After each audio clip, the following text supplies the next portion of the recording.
Hey there, my name is Kelly Dale with Off the Beaded Path. Today I'm going to show you how to use the Centerline cross component and how to add beads into the component. Now, if you watched this past Monday's video, you will have seen me use this in a necklace. So today I just wanted to show you how we're going to actually put together the Centerline component. To do this, all I'm going to be using is a little handful of size 11 Delica beads, a size 12 beading needle, some 10-pound Fireline, and a Centerline cross component. And that's all you need to do this little project. So let's go ahead and get started. Okay, so this was the necklace I showed in Monday's video using the paper clip chain. And you can see here that the Delica beads are straight down in the center of the component. You have a loop here at the top that you can add to a pendant or whatever you want to put it on, and then you have a loop here at the bottom. You can leave it be, or you can add a bead or beads or a tassel, whatever you want, to the bottom. So it's a lot of fun and it's really easy to work with. I've got my needle threaded with about 2 foot of 10-pound Fireline. And what I'm going to do is I'm just going to come up through the back through this first hole here at the bottom of the component. And I'm going to hold enough thread in my hand that I can just kind of hang on to it. Now I'm going to pick up 5 beads. You can see here I have 5 colors of Delica beads. So I'm just going to pick up 1, 2, 3, 4, and 5. So 5 beads. I'm going to come up to the next hole here, and I'm going to come down through that little hole so that my beads will lay inside of that little opening. Now I'm going to pick up the same 5 beads again. 1, 2, 3, 4, and 5. This time I'm going to come up to the next hole, and I'm going to come up through the opening there above that middle part. And I'm going to pull that. Okay, and you can see these beads kind of sit on top and these beads sit on the bottom. That's okay, because we're going to fix that when we come back down through the piece. And so one more time I'm going to pick up those same beads. So 1, 2, 3, 4, and 5. And I'm going to take the needle, and this time I'm going to come down through the top hole. I want to do the small hole, not that larger size hole. So that now all 3 of those little openings have seed beads in them.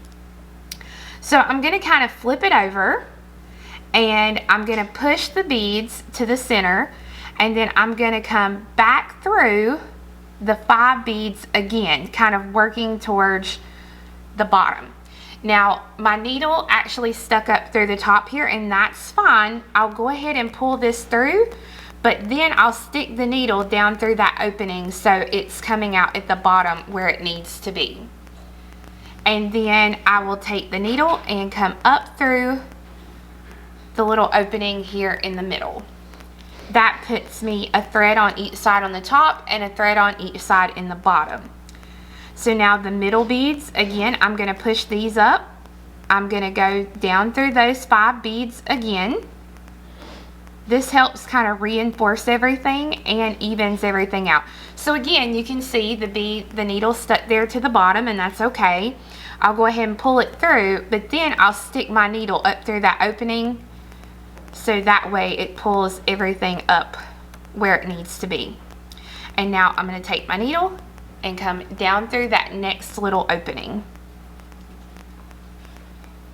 Okay, so those beads are in place now.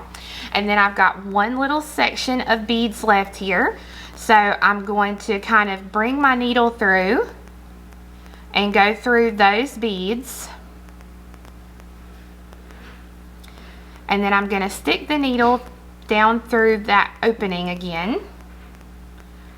So that way everything is even now, and it's straight and even in between each of these sections. And I have a thread on the front and the thread on the back at each hole.